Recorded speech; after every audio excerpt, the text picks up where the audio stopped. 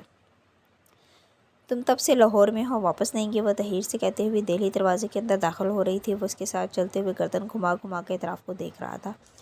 نہیں، مجھے اپنا پلان بنانا تھا۔ خاموشی اور تنہائی میں اندر ایک پررونق بازار تھا، دونوں طرف ہمیں دکانیں تھیں، ہر طرف سے گلیاں نکلتی تھیں، مصالحوں کی خوشبوئیں زور سے نتھوں میں گھسی۔ مگر اچھی لگی۔ بنا لیا؟ جی بنا لی۔ کیف مسکرایا، اس کی آنکھوں کی چمک اور عزم بھی اس سے اچھا لگا۔ لاہور دوبارہ آؤ گے؟ وہ ایک بغلی گلی سے نکل کر شاہی حمام کی طرف جا رہے تھے۔ دھوپ، شور، مسالہ جات کی خوشبو، اسے سب میں اسے اونچا بولنا پڑا تھا، نہیں آؤں گا۔ وہ سامنے دیکھ کے قدم اٹھا تھا۔ کیوں؟ کیونکہ لاہور نے میرا دل توڑا ہے، دوبارہ دل توڑوانے نہیں آؤں گا۔ اس نے مالا کو دیکھے بغیر کہا اور آگے بڑھ گیا۔ وہ وہیں کھڑی رہ گئی۔ کبھی کبھی اسے لگتا تھا کہ اس نے زارا والی بات جھوٹ میں کہی ہے تاکہ وہ کاش ہم مختلف حالات میں ملے ہوتے کا اثر ظاہر کر سکے۔ پچھلے 1 ڈیڑھ ماہ تک کیف اور کیف کے ہر قدم پر اس نے بہت سوچا تھا۔ اس کی پراسراریت ایک طرف، اسے نہیں لگتا تھا کہ وہ شادی شدہ تھا۔ وہ شاہی حمام کے داخلی برآمدے میں کھڑا تھا، مڑ کے اسے دیکھا جو وہیں گمسم سی کھڑی تھی، مسکرایا۔ آپ اپنے لاہور کا تعارف نہیں کروائیں گی مجھ سے؟ وہ آگے کا اشارہ کر رہا تھا۔ کیا باتوں کے اثر ایسے ہی زائل ہو جایا کرتے ہیں؟ آف کورس یہ شاہی حمام ہے۔ وہ گہری سانس لے کر اس کی طرف آئے۔ اور یہ شاہ جہاں نے بنوایا تھا۔ علم الدین انصاری نے اس کی تعمیر کروائی تھی۔ وہ دونوں اب داخلی برآمدے میں کھڑے تھے اور وہ گردن اٹھائے چھت کو دیکھ رہا تھا۔ وہ رنگین نقش و نگار اور پھول بوٹے بنے تھے۔ مغل بہت صاف ستھرے لوگ تھے اور انہوں نے شہر دروازے کے ساتھ ایک حمام اس لیے بنوایا تھا تاکہ جو بھی لاہور آئے پہلے غسل کرے اور صاف ستھرا ہو کر شہر میں داخل ہو۔ اگر وہ آج کے لاہور کی آلودگی دیکھ لیتے تو اس نے افسوس سے سر جھٹکا۔ آپ نے کہا اسے شاہ جہاں علم الدین انصاری نے بنوایا؟ وہ گردن اٹھائے چھت کو دیکھتے ہوئے بولا۔ لیکن عمارتوں کو ان کے معمار تعمیر کرتے ہیں، آرکیٹیکٹ۔ مالا نے کندھے جھکا دیے۔ آرکیٹیکٹ تو صرف ڈیزائن کرتے ہیں، پیسہ تو شاہ جہاں نے لگایا اور سپروائزر علم الدین انصاری نے کیا۔ اس نے گردن مالا کی طرف موڑی اور شکوہ بھری نظر اس پر ڈالی۔ بلڈنگ بنانے کے لیے سب سے اہم معمار ہوتا ہے، لیکن لوگ معماروں کو بھول جایا کرتے ہیں، اسی لیے شاہی حمام کی معمار اپنی تصویر ہمیشہ کے لیے یہاں محفوظ کر دی۔ کیف نے انگلی سے اوپر اشارہ کیا۔ کیا؟ کدھر؟ اس نے حیرت سے سر اٹھایا۔ اسے آج تک معلوم نہیں ہوا تھا کہ شاہی حمام کے داخلی چھت پر بنے پھول بوٹوں میں معمار نے اپنی بہت سی تصویریں بنا رکھی تھیں۔ امید ہے اب آپ شاہی حمام کے معمار کو نہیں بھولیں گی۔ وہ دونوں اندر داخل ہوئے تو وہاں دن کے باوجود نیم اندھیرا سا تھا۔ زرد پتیوں نے خوبصورت سے سما باندھ رکھا تھا۔ اندر ماحول ٹھنڈا سا تھا۔ جولائی کی دھوپ اور حدت یہاں کم تھی۔ کب جانا ہے؟ شام 4 بجے کی فلائٹ ہے اسلام آباد کی۔ مالا نے افسوس سے سر جھٹکا، پھر موبائل نکالا اور ماں کی آڈیو نوٹ بھیجا کہ ماں آج مجھے دیر ہو جائے گی۔ نوٹ بھیج کے سینڈ کیا۔ وہاں سگنل کمزور تھے۔ فون رکھ کر وہ کیف کی طرف مڑی۔ جانتے ہو شاہ جہاں کے زمانے میں لوگ واٹس ایپ پر آڈیو نوٹ کیسے بھیجتے تھے؟ کیف کی آنکھیں اجنبی سے چھوٹی ہی۔ کیسے؟ مالا نے مسکراہٹ دبا لی اور اسے حمام کے حال کمرے کے ایک کونے میں جانے کو کہا۔ خود وہ کافی دور دوسرے کونے میں جا کھڑی۔ لاہور آنے والے مہمانوں کو لاہوری سب سے پہلے یہ جادو کا کرتب دکھاتے تھے، اسے بھی کیف کو دکھانا تھا۔ اب وہ دونوں کافی دور کونوں میں کھڑے تھے۔ مالا نے دیواروں کی طرف منہ کر کے سرگوشی کی، ہلکی سی سرگوشی۔ فلائٹ پہ پیسے کیوں ضائع کیے؟ بس سے چلے جاتے۔ سرگوشی نے دیواروں میں سفر کیا اور وہ کئی فٹ دور کیف کے کان کے قریب آ کے پہنچی۔ وہ چونک گیا، پھر مڑ کے ستائش سے اسے دیکھا جو اپنے کونے میں اتنی خوش کھڑی تھی جیسے یہ جادوئی دیواریں اس نے بنائی ہوں۔ وہ واپس مڑا اور حمام کی دیوار کے کونے میں سرگوشی کی۔ مجبور آدمیوں مزاح نہ بنائے۔ کشمالہ بے اختیار ہنسی۔ اس کی ہنسی بھی سرگوشی کی صورت کیف کو سنائی دی۔ دل پر بڑا بوجھ پڑ گیا۔ اسی لیے کہتے ہیں کہ دیواروں کے کان ہوتے ہیں۔ شاہی حمام کی دیواروں کے کان ہوتے تھے۔ وہ واپس ہال کے وسط میں آئی اور گردن اونچی کی۔ اوپر سے چھت پہ بڑا سا سوراخ تھا، وہاں سے سورج کی روشنی مالا کے پینٹ لگے چہرے پر پڑ رہی تھی۔ یہاں کھڑے ہو کے اگر غسل کرنے والے تولیہ مانگتے ہو تو آواز سیدھی حمام کی ریسیپشن تک جاتی۔ یہ ان کا انٹرکام تھا۔ جیسا کہ میں نے کہا، یہ معمار کا کمال تھا کہ اس نے ایسی دیواریں بنائیں جو آوازوں کو سفر کرنے دیتی تھی۔ وہ کہتے ہوئے اس کے سامنے آ کھڑا ہوا۔ اب وہ دونوں چھت کی روشنی سوراخ کے عین نیچے کھڑے تھے۔ جب میں ریستوران آیا تو آپ پریشان لگ رہی تھی، سب ٹھیک ہے؟ مالا کی مسکراہٹ مدھم ہو گئی۔ کیف کے ساتھ وہ سب بھول گئی تھی۔ ایک دم سے حقیقت پھر سے یاد آنے لگی۔ چلو تمہیں سرجن سنگھ اسٹریٹ دکھاتی ہوں، وہاں چائے پیتے ہیں۔ وہ ٹال گئی، اسے یہاں سے نکلنا تھا۔ اسے ڈر تھا یہ دیواریں کان رکھنے کے ساتھ ساتھ یادداشت بھی رکھتی تھی، ایسا نہ ہو کہ وہ کچھ بول بیٹھے اور الفاظ امر ہو جائیں۔ گلی سرجن سنگھ اندرون لاہور کی ان قدیم گلیوں میں سے ایک تھی جسے والٹ سٹی پروجیکٹ کے تحت صاف کر کے ریسٹور کیا گیا تھا۔ ریسٹوریشن کا مطلب تھا کہ پینٹ کرنا اور چند گملے اور بتیاں لٹکا دینا۔ اس حصے کو ریسٹور کرنے میں وارڈ سٹی نے 12 سال گئے تھے، مگر یہ گلی انسٹاگرام جنریشن کے لیے بہت پرکشش تھی۔ جو چند فلٹرز لگا کے اس میں تصاویر کھنچواتے تو لگتا کہ اٹلی میں کھڑے ہیں۔ وہ گلی کے دہانے پر تھا جب کیف نے پکارا، آپ کو کیا بات پریشان کر رہی ہے؟ مالا کے قدم وہیں پتھر ہو گئے، گلی کی گھروں کی بھوری اینٹوں کی طرح۔ پریشان نہیں ہوں، سوچ رہی ہوں۔ وہ قدم قدم چلتا ہو عین اس کے سامنے آ کھڑا ہو، بھوری آنکھیں دھوپ سے چھوٹی کیے ہوئے تھا۔ کسی نے کچھ کہا ہے نا؟ سبز رومال والی آنکھوں والی لڑکی اس کا چہرہ دیکھے گی، آنکھیں گلابی پڑنے لگی۔ وہ آج بھی اس کے سامنے کھڑا تھا، دھوپ کا راستہ روکے، لیکن دھوپ تو اس کی پشت پہ تھی، دھوپ تو ہر جگہ تھی، وہ کہاں تک اس کی ڈھال بن سکتا تھا؟ حقیقت تھی۔ مجھے لگتا ہے کہ میں نے اتنے برس اپنی زندگی ضائع کر دی اور اب مجھے سمجھوتے کرنے پڑیں گے۔ کیف نے اسے مزید غور سے دیکھا۔ کام کے معاملے میں؟ شادی کے معاملے میں؟ اس پل گلی سرجن سنگھ کے دہانے پہ کھڑی لڑکی کو بھول گیا کہ وہ اس کا ڈرائیور تھا۔ اس وقت وہ صرف دھوپ سے روکنے والی ایک دیوار تھا جو سرگوشیاں سن سکتا تھا۔ کسی نے آپ کو آپ کی عمر کا احساس دلایا ہے۔ یہ حقیقت ہوتی تو آپ کو خود احساس ہوتا۔ مجھے لگتا ہے احساس دلایا گیا ہے۔ مالا نے گہری سانس لی۔ اسے آج کیف پہ اعتبار کرنا تھا، اس سے بات کر کے وہ پچھتائے گی نہیں۔ زیاد، اس نے مجھے پرپوز کیا۔ اس کی آواز گلی سرجن سنگھ میں سرگوشی بن کے گونجی، اور جب میں نے وقت مانگا تو اس نے مجھے احساس دلایا کہ میں پہلے ہی بہت وقت ضائع کر چکی ہوں۔ پھر اس نے جلدی سے وضاحت دی۔ زیاد کو کوئی غلط مطلب نہیں تھا، اس نے بہت ہی شائستگی سے نارمل بات کہی۔ بس مجھے لگا کہ آپ مجھ پہ بھروسہ کرتی ہیں۔ ایک دم سے ہوا چلنے لگی، گرم دھوپ میں ٹھنڈی ہوا۔ ہاں۔ اس کا سر خود بخود ہلا۔ اسے کیف پر کہے گئے تمام شکوک بھول گئے۔ کیف نے اسے مزید کچھ نہیں کہا، وہ آگے بڑھ گیا، اس کے پیچھے چلتی آئی۔ گلی سرجن سنگھ کے بس میں ایک بیٹھک بنی تھی، اس کا نام عثمان کی بیٹھک تھا۔ وہ دراصل ایک ریستوران تھا جو قدیم طرز پر بنایا گیا تھا۔ وہ دونوں چند سٹیپ پر چڑھ کر اندر آئے تو دیوان خانہ نظر آیا، مختلف رنگوں سے سجا تھا۔ اینٹوں والی دیوار پر رنگ برنگے چنگیز آویزاں تھے، چھت سے جھولتے فانوس کانچ کی رنگین بوتلوں سے مزین تھے۔ وہ دونوں وہیں آمنے سامنے موڑوں پر بیٹھ کے، لاہور آئے ہو لیکن تم نے خلیفہ کی کھٹائی اور فیکے کی مٹھائی نہیں کھائی ہوگی۔ مجھے ان ہائیجینک چیزیں کھانے کا کوئی شوق نہیں ہے، صرف چائے پینی ہے۔ مالا ہنسی، تم اتنے نخریلے کیوں ہو؟ آج کھا کے دیکھو، یہ صاف ستھری ہوتی ہے، نہیں ہوتے تم بیمار۔ اس نے وہاں موجود چھوٹے لڑکے کو 2 کا اشارہ کیا، وہ سمجھ کے باہر چلا گیا۔ وہاں کھٹائیوں اور کڑک چائے اکٹھی سرو کی جاتی تھی۔ اب آپ میری بات سنیں۔ وہ سنجیدگی سے گویا ہوا اور وہ غور سے سننے لگی۔ رنگین بوتلوں سے بنے فانوس کی مدھم روشنی کیف کے چہرے پر پڑ رہی تھی۔ ٹھیک ہے، میں اپنے ٹریک ریکارڈ سے ایک ناکام انسان لگتا ہوں، لیکن میں انسانوں کو جانتا ہوں۔ میں وہ چیزیں سینس کر سکتا ہوں جو عام لوگ نہیں کرتے۔ میری بات شاید آپ کو بری لگے، لیکن کبھی نہ کبھی آپ کو اس کی ضرورت پڑے گی۔ تم تو ایسے کہہ رہی ہو جیسے ہم پھر کبھی نہیں ملیں گے۔ ہم پھر کبھی نہیں ملیں گے، وہ اتنے حتمی انداز میں بولا کہ مالا کے دل کو کسی نے مٹھی میں دبا لیا۔ کیوں؟ تعلقات میں ایک چیز ہوتی ہے، ریڈ فیلنگز۔ وہ اس کا سوال نظر انداز کر دیا۔ سرخ جھنڈے، ریڈ فلیگز۔ وہ اس کا سوال نظر انداز کر گیا۔ سرخ جھنڈے۔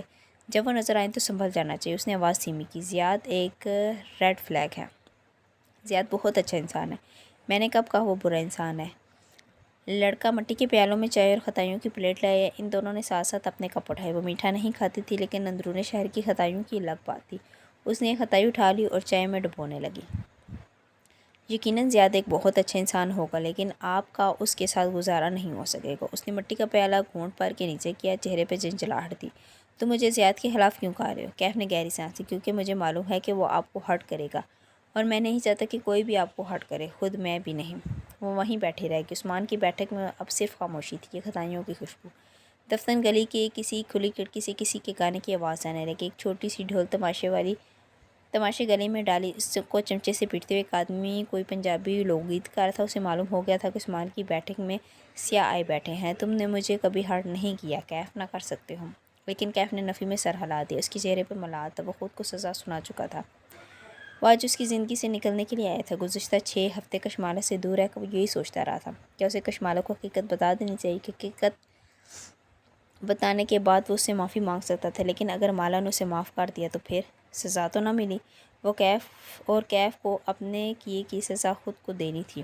اس نے اس لڑکی کے ساتھ دھوکہ کیا تھا، اس کی سزا یہی تھی کہ کشمالہ اس کو کبھی معاف نہ کرے اور وہ اس گناہ کا بوجھ ساری عمر اٹھاتا رہے۔ وہ اس لڑکی کے قابل نہیں تھا، وہ اسے حقیقت بتا کے مزید ہرٹ نہیں کرنا چاہتا تھا۔ کر سکتا ہوں، وہ بولا تو اس کی آنکھیں زخمی تھیں۔ شاید کر چکا ہوں۔ کبھی آپ کو میرے بارے میں کچھ سننے کو ملے تو؟ وہ رکا۔ اس کا جرم قابل معافی نہیں تھا۔ تو بے شک مجھے معاف نہ کیجیے گا، بس اتنا یاد رکھیے گا کہ میں مجبور تھا، میں برا آدمی نہیں ہوں، شاید ہوں، لیکن میں نے ہمیشہ آپ کی حفاظت کرنی چاہیے، میں آپ کو ہرٹ نہیں کرنا چاہتا تھا۔ کھل کے کہو کیا کہنا چاہتے ہو، کیونکہ مجھے تم سے کوئی شکایت نہیں ہے کیف، تم جب چاہو جا پر واپس آ سکتے ہو۔ وہ اسے دیکھتا رہ گیا، اسے معلوم تھا وہ یہ کہے گی، وہ کبھی نہ کبھی یہ کہے گی اور یہ فکر اس کے قدموں کی زنجیر بن جائے گا۔ پھر وہ خود کو سزا کیسے دے گا؟ اس نے زہرا کو اپنی بیوی بتانے کا جھوٹ اسی لیے بولا تھا تاکہ وہ اس تک جاتے سارے راستے بند کر دے۔ وہ 6 ہفتے اس سے دور اسی لیے رہا تھا تاکہ وہ اسے بھول جائے، لیکن کشمالہ مبین ایسی لڑکی نہیں تھی جو گزرے وقت کے ساتھ بھول جائے۔ میں جا پر واپس نہیں آ سکتا، اس نے خود پر جبر کر کے الفاظ جوڑے۔ میں نے کہا نا ہم آج کے بعد نہیں ملیں گے ورنہ ہم دونوں کی زندگیاں پیچیدہ ہو جائیں گی۔ رنگین بوتلوں سے بنا فانوس ہوا سے ذرا ذرا سا جھولنے لگا، گانا گاتے پنجابی گویے کی آواز مسلسل سنائی دے رہی تھی۔ جہاں تک رہا زیاد، تو اس سے شادی سوچ سمجھ ہی کیجیے گا، زیاد آپ کو ہرٹ کرے گا اور بہت ہرٹ کرے گا۔ وہ نارسسسٹ ہے، Peter Pan syndrome. Peter Pan syndrome? اسے حیرت ہوئی۔ کیف نے اثبات میں سر ہلایا۔ All boys grow except Peter Pan, the boy who doesn't grow. تمام لڑکے بڑے ہو جاتے ہیں سوائے پیٹر پین کے، یہ وہ لڑکا ہے جو کبھی بڑا نہیں ہوتا۔ وہ کچھ کہہ نہیں سکی، اسے یقین تھا کہ کیف غلط کہہ رہا تھا۔ کبھی بھی پیٹر پین کے لیے وینڈی مت بننا کشمالہ۔ وہ جہاں تک بات ہے عمر کی، کیف مسکرایا، وہ بھی اس کو دیکھ کر مسکرا دی۔ مسکراتا تھا تو اس کی ساری کلفت دور ہو جاتی۔ تو عمر صرف ایک نمبر ہے۔ سر کے بال خود سے سفید نہیں ہوتے ہیں، ہم سفید بال کماتے ہیں۔ چہرے پر جھریاں خود سے نہیں آ جاتی، یہ کمائی جاتی ہیں، ہمارے تجربے اور عقل کے پختہ ہونے کی قیمت ہے۔ پھر اس نے دل پر انگلی رکھی، بس دل مطمئن ہو چاہیے، اگر دل شادی کے بغیر خوش نہیں ہے تو شادی کر کے بھی خوش نہیں ہوگا۔ اگر آپ گلی سرجن سنگھ میں خوش نہیں ہیں تو اٹلی کی گلیوں میں بھی خوش نہیں ہوں گی۔ مالا نے ایک نظر خطائیوں کی پلیٹ کو دیکھا، کیف نے ان کو چھوا تک نہیں تھا۔ اس نے ایک خطائی اٹھائی اور اس کی طرف بڑھائی۔ کیا واقعی اب لاہور نہیں آؤ گے؟ نہیں آؤں گا۔ اس نے خطائی پکڑ لی لیکن کھائی نہیں۔ اوکے، لیکن محنت کرنا مت چھوڑنا، اگر تمہارا بزنس پلان کوئی قبول نہ کرے تو وہ لوگ اس قابل نہیں ہوں گے، تم نے ڈھونڈنا۔ اس کی نصیحت پہ مسکرائے اور خطائی جیب میں ڈالیں، اور آپ تعلقات میں سرخ جھنڈوں کو نظر انداز نہیں کریں گی۔ مالا نے مسکرا کر اس بات میں سر ہلا دی۔ وہ اس بارے میں سوچے گی، اور اگر میرے بارے میں کچھ برا سنے تو بے شک مجھے معاف مت کیجیے گا، میں مجبور تھا۔ مالا نے پھر سے سر ہلا دی۔ کچھ تھا جو کیف جمال میں ہمیشہ پرسرار سا تھا، مگر جو وہ چھپاتا تھا، لیکن اس نے کوریدا نہیں، کیونکہ وہ نہیں بتائے گا۔ میری فلائٹ کا وقت ہونے لگا، میں ڈراپ کر دیتی۔ اس نے اٹھتے ہوئے پیشکش کی۔ کیف کے پاس کار نہیں تھی، وہ اس کو ایک آخری سہولت دینا چاہتی تھی۔ ایئرپورٹ کے سارے راستے وہ خاموش رہا، کھڑکی سے باہر دیکھتا رہا، وہ اسے نظریں نہیں ملا رہا تھا۔ جب ایئرپورٹ آیا تو کیف نیچے اتر آیا، لیکن اسے اترنے سے منع کر دیا۔ میں چلا جاؤں گا۔ اس کی کھڑکی کے پاس رک کر اس نے کہا۔ وہ اسٹیئرنگ وہیل پر ہاتھ رکھے گردن اٹھائے باہر کھڑے کیف کو دیکھ رہی تھی۔ کیا واقعی وہ اب کبھی لاہور نہیں آئے گا؟ کشمالہ؟ اس نے ایک آخری نظر اس پر ڈالی اور جیب میں رکھی خطائی کے بوجھ کو محسوس کیا۔ آئی ایم سوری، ہر چیز کے لیے۔ وہ کس چیز کی معافی مانگ رہا تھا وہ سمجھ نہیں سکی، بس سر ہلا دیا۔ وہ کیوں اتنا پراسرار تھا؟ مالا کی کار آگے بڑھ گئی تو کیف جمال نے مڑ کے ایئرپورٹ کی طرف دیکھا۔ سامنے ڈومیسٹک فلائٹ کا بورڈ نظر آ رہا تھا۔ کیف نے واپس پلٹ کر اس کار کو دیکھا، وہ دور جا رہی تھی۔ کیف نے دوبارہ بورڈ کو دیکھا اور پھر کلائی پر بندھی گھڑی دیکھی، لیکن وہ اس طرف نہیں گیا، وہ وہیں کا رکا کھڑا رہا۔ اس کی نظریں مالا کی دور جاتی کار پر جمی تھی، اسے کشمالہ کے کافی دور جانے کا انتظار تھا۔ وہ گھر واپس آئی، اسے معلوم نہ تھا کہ اس کے گال پر پینٹ لگا ہوا ہے۔ یہ تو جب ماں نے بتایا کہ چہرہ آئینے میں دیکھو تو وہ حیران سی کمرے میں آئی اور ڈریسنگ ٹیبل کے آئینے پر نظر ڈالی تو احسان خطا ہو گیا۔ او نو، میں اس پینٹ کے ساتھ پھرتی رہی اور کیف نے مجھے بتایا تک نہیں، بدتمیز۔ اسے پہلے غصہ آیا اور پھر ہنسی، چہرہ دھو کے وہ باہر آئی اور فون نکال کے آن کیا تو سفورہ کے میسیجز آئے ہوئے تھے۔ کدھر غائب ہو مالا؟ اس کا موڈ اچھا تھا۔ اس نے فوراً کار ملا لی، وہ گیلا چہرہ سکاتے ہوئے وہیں کھڑی کھڑکی کے ساتھ کرسی پہ بیٹھ گئی۔ تم آج سیلا وغیرہ کے ساتھ برنچ پر نہیں تھی؟ میں نے بھی انسٹا پر ان کی سٹوریز دیکھی ہیں، مجھے تمہاری فکر ہونے لگی۔ تم ٹھیک ہو امی؟ ٹھیک ہیں؟ ہاں اب میں ٹھیک ہوں، وہ بشاشت سے بولی۔ کیف کی کمپنی ہمیشہ مجھے ٹھیک کر دیتی ہے۔ کیف؟ اس نے تو جاب چھوڑ دی تھی۔ ہاں لیکن وہ تب سے لاہور میں ہی تھا، آج اسلام آباد جا رہا تھا تو مجھ سے ملنے آیا، ہم ایک ساتھ پرانے لاہور میں گئے۔ سفورہ خاموشی سے سنتی رہی۔ میں اسے کبھی سمجھ نہیں پاتی، وہ کیا چاہتا ہے۔ اس نے مجھے یہ بھی کہا کہ اس نے خاندان والوں سے چھپ کے شادی کر رکھی ہے۔ ناممکن، مجھے بھی یقین نہیں آتا۔ مالا کل مجھے لاہور آنا ہے، سفورہ سوچ سوچ کر بول رہی تھی۔ کیف کیا چاہتا ہے اس کو ذرا بیٹھ کے ہم ڈسکس کریں گے۔ سفورہ اس کی بہترین دوست نہیں تھی، لیکن وہ سمجھدار لڑکی تھی اور ہمیشہ اچھا مشورہ دیتی تھی۔ کیف نے اسے اتنا الجھا دیا تھا کہ اب وہ واقعی سفورہ کے ساتھ بیٹھ کے اس معاملے کو ڈسکس کرنا چاہتی تھی۔ رات بھر وہ کیف کے بارے میں سوچتی رہی۔ وہ زیاد کے لیے ہاں نہیں کہہ سکتی تھی کیونکہ کیف نے اسے الجھا رکھا تھا۔ کیا وہ اس میں دلچسپی رکھتا تھا؟ پھر وہ کیوں چاہتا تھا کہ خود کو مالا سے دور کر دے؟ وہ کس سے بھاگ رہا تھا؟ جب تک اس کا ذہن کلیئر نہ ہو وہ کیسے زیاد سے ایک نیا تعلق بنا سکتی تھی؟ اگلی صبح سفورہ کا فون آ گیا۔ وہ لاہور آ چکی تھی اور اپنی امی کے گھر تھی۔ اس نے مالا سے وہیں آنے کو کہا۔ وہ بھی اس سے اپنے گھر نہیں ملنا چاہتی تھی۔ اسے کھل کے سفورہ سے بات کرنی تھی۔ وہ کیف کی کزن تھی۔ وہ اس سے مالا سے بہتر طور پر جانتی تھی۔ اور سفورہ کے گھر پہنچی تو دوپہر روشن تھی۔ ملازم اسے سیدھا ڈرائنگ روم میں لے آئے۔ وہ اندر داخل ہوئی تو سفورہ وہیں بیٹھی تھی۔ مالا کو حیرت ہوئی۔ وہ اسے لینے باہر نہیں آئی، نہ وہ اسے ملنے کے لیے اٹھی۔ بس اس نے سر اٹھا کر تیار سی مالا کو دیکھا جو گلابی چکن کاری کی لمبی قمیض اور دوپٹے میں ملبوس تھی۔ سفید ٹراؤزر کے ساتھ سفید ہائی ہیلز پہنے وہ بال کھولے فریش سی لگ رہی تھی۔ سفورہ اس کے برعکس تھی اور اس کی آنکھیں سرخ اور گیلی تھیں۔ بیٹھو مالا، ہمیں بات کرنی ہے۔ کچھ غلط تھا اس سارے منظرنامے میں، کچھ غلط تھا، کچھ جو وہ نہیں جانتی تھی۔ کیا کیا ہے کیف نے؟ گلابی لباس والی لڑکی ایک صوفے پہ بیٹھ گئی۔ اس کی سبز آنکھوں میں الجھن تھی۔ اس کے بھورے بال چہرے کے دونوں طرف میں گر رہے تھے جنہیں وہ کان کے پیچھے نہیں اڑا سی۔ سفورہ، تم ٹھیک ہو؟ سفورہ چپ چاپ اسے دیکھنے لگی۔ اس نے رف سا لباس پہن رکھا تھا اور بنا میک اپ کے تھکی تھکی سی لگ رہی تھی۔ وہ ایک ویل ڈریس، ہمیشہ ٹپ ٹاپ سی رہنے والی ورکنگ وومن تھی، ہارڈ کور فیمنسٹ۔ وہ اتنی بجھی بجھی کیوں تھی؟ معلوم مجھ سے ایک غلطی ہو گئی ہے۔ وہ بولنے لگی تو نظریں گود میں رکھے ہاتھوں پر تھی۔ مجھے کیف کو کبھی تمہارے پاس جاب نہیں دلوانی چاہیے تھی۔ کیا کیا ہے کیف نے؟ کیف نے ہم دونوں کو دھوکہ دیا۔ سفورہ نے گیلی آنکھیں اٹھائیں۔ ان میں افسوس بھی تھا اور غصہ بھی۔ مالا ہتھیلی اپنے بائیں صوفے پر رکھے کنارے پر یوں بیٹھی تھی جیسے غیر آرام دہ۔ کیا مطلب؟ کیسا دھوکہ؟ کیف 3 ماہ پہلے میرے پاس آیا تھا۔ اس نے مجھے کہا کہ میں اسے تمہارے پاس جاب دلوا دوں کیونکہ اس نے کسی سے سنا ہے کہ تمہیں گارڈ کی ضرورت ہے۔ وہ سناٹے میں رہ گئی۔ اس کو کیسے معلوم تھا؟ میں نے بھی یہی پوچھا تھا لیکن اس نے بات گول مول کر دی۔ اور مالا، میں اس وقت تک اتنی تھک چکی تھی ہر دوسرے ہفتے ایک نیا کارڈ تمہارے پاس بھیج کے کہ میں نے اسے ہاں کہہ دی۔ مجھے یہ نہیں کرنا چاہیے تھا۔ I am so sorry. سفورہ کی آنکھ سے آنسو ٹپکا۔ وہ سانس روک کے سن رہی تھی۔ کیف کو کیسے معلوم کہ مجھے گارڈ چاہیے تھا؟ کیونکہ اسے کسی نے کہا تھا کہ وہ میرے ذریعے تمہارے پاس جاب حاصل کرے۔ سفورہ نے بھیگی آنکھوں سے اسے دیکھا۔ ایک ماہر فرید نامی امیر آدمی نے۔ اس کے دل پر کسی نے زور سے مکہ مارا، ایسے کہ تکلیف سارے بدن کو کاٹے گئی۔ مالا نے بے یقینی سے نفی میں سر ہلایا۔ یہ نہیں ہو سکتا۔ ماہر فرید تو میرا تعاقب کار ہے۔ کیف اس کے لیے کام کرتا رہا ہے؟ نہیں۔ ماہر فرید نے اسے مجبور کیا کہ وہ میرے پاس آئے اور مجھے کہے کہ میں اس کی سفارش تم سے کروں۔ مالا کو سمجھ میں نہیں آ رہا تھا کہ وہ کیا کہہ رہی ہیں۔ وہ اپنی جگہ سے اٹھی اور ڈرائنگ روم کی کھڑکی کے سامنے آ کھڑی۔ وہاں مخمل کے اونچے پردے نفاست سے بندھے تھے۔ باہر لان نظر آ رہا تھا جس کی گھاس دھوپ میں جھلس رہی تھی۔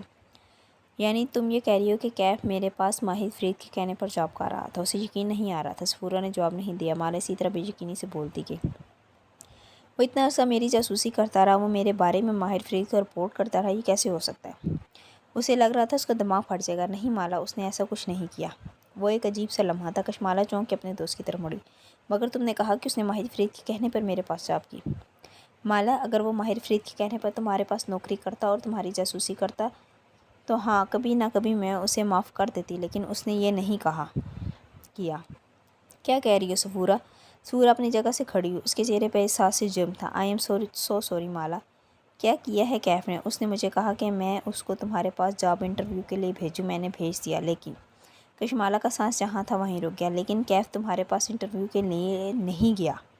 اس عجیب سے لمحے میں کشمالہ مبین کی ساری دنیا تھم سی گئی۔ میرا کزن کیف جمال تمہارے پاس کبھی نہیں آیا مالا۔ اس نے کبھی تمہارے پاس جاب نہیں کی۔ تم کیف جمال سے کبھی نہیں ملی۔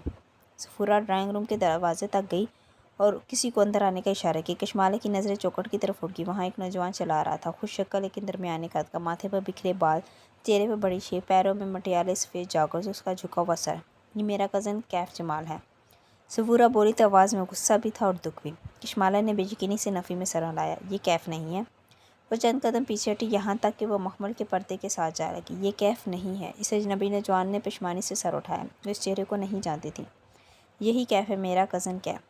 پھر وہ کون تھا جو 1.5 ماہ میرے گھر میں رہا؟ وہ جو میرا اتنا قریب رہا وہ کون تھا؟ وہ بولی تو اس کا چہرہ سفید پڑا تھا، شاک، خوف، بے یقینی۔